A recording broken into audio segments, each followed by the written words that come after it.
Hey guys, welcome back. This is part 2 of our interview with the lovely Trista Robinson.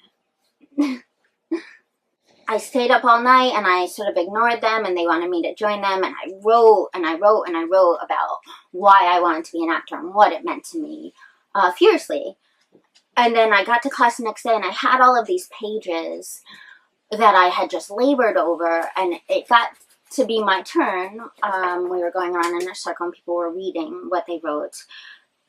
And I stood up and I had all these pages and I just put them down and I just said, I want to be an actor because acting is better than not acting.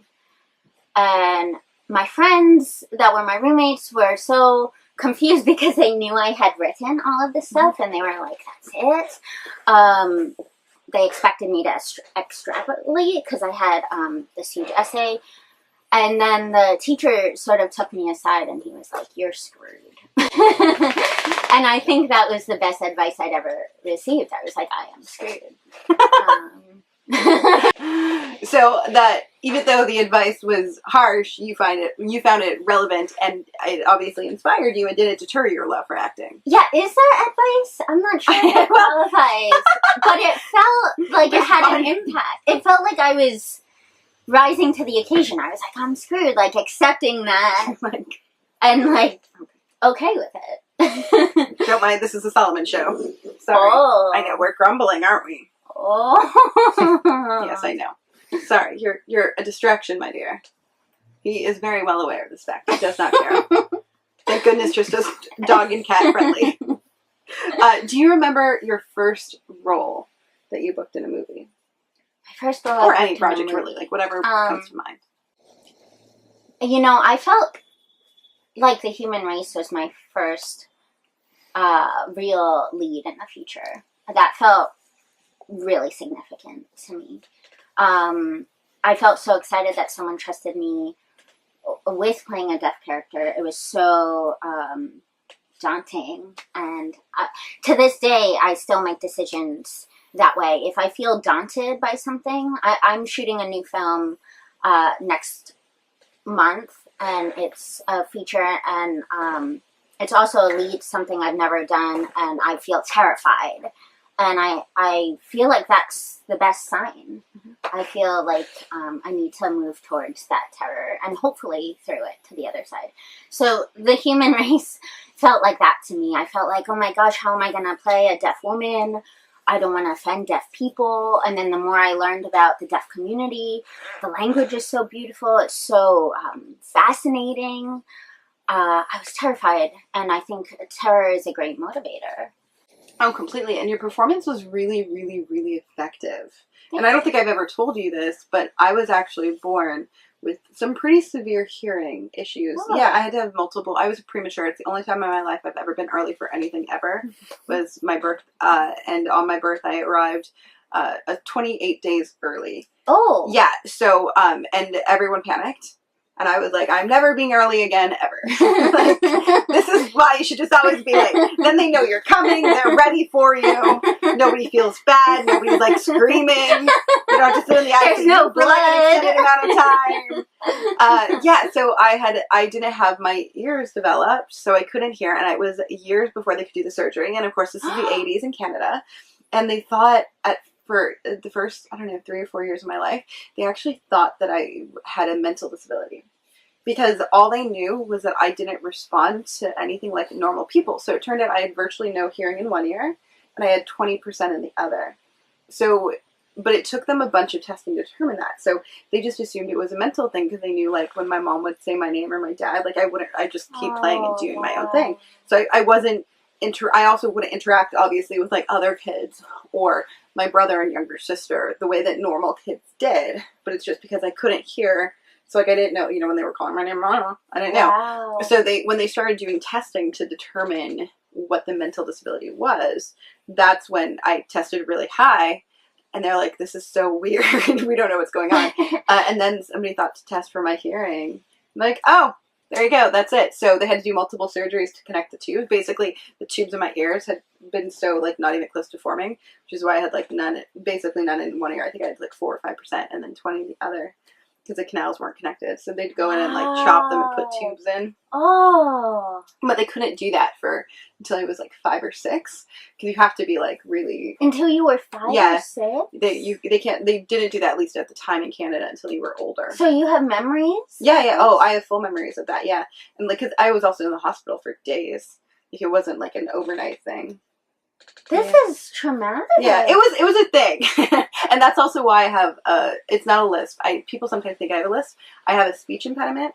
And it's because I essentially learned how to talk from like age 3 to 5.5, 6.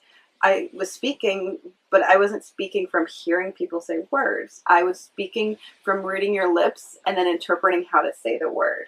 Wow. So there's still, to this day, I had to go through 6 or 7 years. I went through a bunch of speech therapy for like years and years and years. Can I say I thought it was a lisp, and I thought it was the most charming thing. I'm like obsessed with your lisp, which is not really a lisp. No, and I don't care. Like, it's 6 of one, it doesn't another. Like, I think a lisp is. I'm not sure what the speech impediment is, basically because I just learned how to pronounce words wrong, and for whatever reason, even after like years of therapy, that's why I stopped it, because there was just some words that I'm just never going to say right, and there's some words for whatever reason I just can't. Like my tongue, like. Scorsese. Oh, you're not butchering. Okay, see, but like that. I think lots of people just don't know how to pronounce but it. I also get like so stuck in my head. Like S's are tricky, and then like with blanket or blanket, mauve, like little things like that. Where again, like I pronounce it the way that it looks like you say it, but it's not. Yeah. I know she would kind of overpronounce T sounds a lot, but I think it's endearing. I think that's cute. It's very charming. Yes, Sarah Paulson has a lisp. I have like an maybe because I talk funny. I have an obsession with people that talk differently. See, like I've always it's always been what I've known. But the fun facts.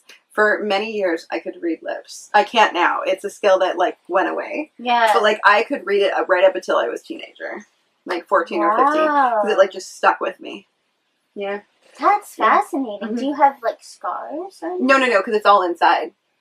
So it's like, they had to go, like, right in. And then, like, so it's basically like your ear, the tubes inside of your ear, because they weren't formed. They had to go in and, like, cut off the ends. Oh, and then, like, connect them with tubing. And then the tunnels grow around the tubing. And then the tubing just would fall out naturally. Whoa. Yeah. Whoa. So tubes fell out of your ear? Yeah, like little tubes. Whoa! It was like this weird. So I'm quite fussy. All that gets around to saying that I am very fussy when I see people portraying deaf characters or people with hearing disabilities, because I grew I remember all of the testings, and also there were so many tests like as a kid, because they really want to make sure what the problem is before they put you through surgery, right? And back then it was like a lot of like literally. I can't even say how many days I had to go in to like actually get tested for like how bad is the hearing now, like what can we do? And it's like literally I would be in there for like 5 or 6 hours with these old 80s leather headphones, like the kind that block out all the exterior noise, and be like beeping, and I'd have to like say like, is it beep coming from this side or over here, or do I hear anything, to determine like just how bad it was. Yeah. I bet you were so cute, like little you with these headphones on. I was mortified because like, no. But in my mind, it's the cutest. At the end of the day, like I'm so happy it all worked out. Like, and and there was like a game that I got to play where like my mom would hide marshmallows, and I could like find the marshmallows by like hearing the cues. Wow. So I would just like fuck around and like eat all the marshmallows. So like to this day, I like for years I was like, let's play the marshmallow game. Even when I got my ears fixed, and my mom was like, no, that was like to help you with your like hearing so you could understand. You're right? Like, what? Because like, and also like the first time you go to having proper hearing, you're just like, oh my god, this is what this is like. Because like it was very similar, almost like Charlie Brown. Like you could hear like a little bit, because everything's like really muffled and nothing was crisp. Yeah. So, and that's also why like blanket. There's just little words like that where, we said like to the therapist, I was like, I didn't like my therapist, and my parents talked to her, and effectively, she was like the chance of her getting much better on the few sticking points. Like it's unlikely. It's unlikely to. Very unlikely. This is fascinating. Yeah. I haven't spoken to anyone else that has had this sort of a... Well, I'm just lucky, like, again, it wasn't obviously something that couldn't be fixed. And also, they were thinking it was a mental disability, so... nice diagnosis. Like, for 3 years, they just thought it was slow. Like, they're like, she's weird. She doesn't answer like normal kids. That's fascinating. Thank you for sharing that. Oh, you're welcome. Thank you for doing such a you believable performance. Spoke differently, but I just was charmed by it. I didn't realize that it comes from being different. No, it honestly didn't impact my childhood at all. Like, I was, keep in mind, like, by the time, you know, I think I was in kindergarten, obviously in grade 1. Like, I don't remember anybody treating me differently. I do remember, like you said, like, the amount of time that I had to be spending in doctor's offices on the weekends were unfortunate. Yeah. And my speech therapist, the last one, stole my pink and blue pens, which at the time it was really big. I think she just accidentally took them with her when she left. But, like, I was really upset because I probably plotted against you. It's like a really pretty blue.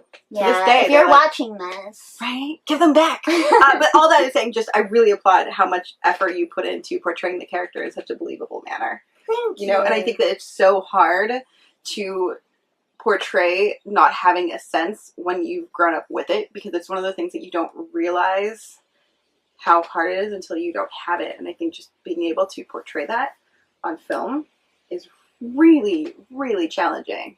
Well, thank you. I should say that they did look for a deaf actress first, and then weren't able to find one. So then I was fortunate enough to get the role, and I did really ingratiate myself into the deaf community because it felt like I wanted to honor it. You know, the language is beautiful, and it's there are people that are deaf who opt out of having corrective surgeries. I say corrective in air quotes because some of them just, you know, this is their way of life, their language. They don't see a need to change. You know. Well, I think sometimes too, because there's so many things that could be affecting it, like that could be wrong. I'm lucky that mine was a fix that wasn't overly invasive once they were able to determine just what it was. But I believe that there's other people where it's a much laborsome, you know, process. And also, I think, again, like changing their life, you know, because it's tricky. It's like you get used to, like, your body adapts. Like, that's just the reality. Again, like, people are like, how did you learn to read lips? And, like, I don't know. I was like 3.5. I have no idea. Like, it wasn't conscious choice. It's just we as humans adapt. Right. Yeah. You know? So I think that that's so great. And I love the fact, too, that I didn't see any backlash from the deaf community. Was there any on it? I know that every once in a while they can get, all of the communities can sometimes rally around independents. I've found that cast an actress without the disability to play a character with a disability. Yeah, for that film, we had other cast members who actually did have disabilities in the film. True. But there is, I have a male co-star who is also playing a deaf character who's not deaf. But the lead of the film is actually missing a leg. It was all, you know, casting. They tried to cast people that had legitimate disabilities, and then when they couldn't find those people, they also were open to people that didn't, but would honor the community. Of course. And honestly, I felt very welcomed by the deaf community. I received a lot of fan mail that was very special to me and is still on my heart, saying that they felt honored by my performance. And I really did. I mean, I went to deaf church on Sundays. I really I really learned the language, and I really studied really, really hard.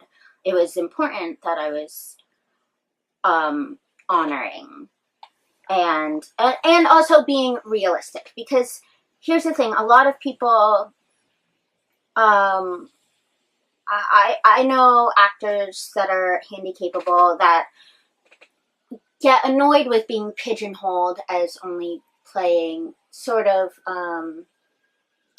you know, the wounded soldier or someone that you're always feeling bad for. And it was important to Paul Huff, the filmmaker, and as well as everyone working on the film, that we created three-dimensional characters, you know? Just because she's deaf doesn't mean she's not sexual or a badass or flawed, you know? So that was really important. And I'd like to see more of that. Did you see Hush? Yes. Hush is so good. It's fantastic. But Mike Flanagan does a wonderful job with every film that I feel like he does. It was really great. It was very effective. So So where can the audience go to find The Human Race? Which I still think is one hell of an independent film, and it's really fun. Thank you. It's on Amazon Prime right now, so yeah check it out. There. I love it. Thank you guys so very much for watching. Stay tuned for part 3 of this interview. I will link parts 1 and 2 in the description box down below. Don't forget to hit the like button and also subscribe. I produce new videos all about genre independent filmmaking every single week. And you can get 10 billion bonus points if you join our Patreon.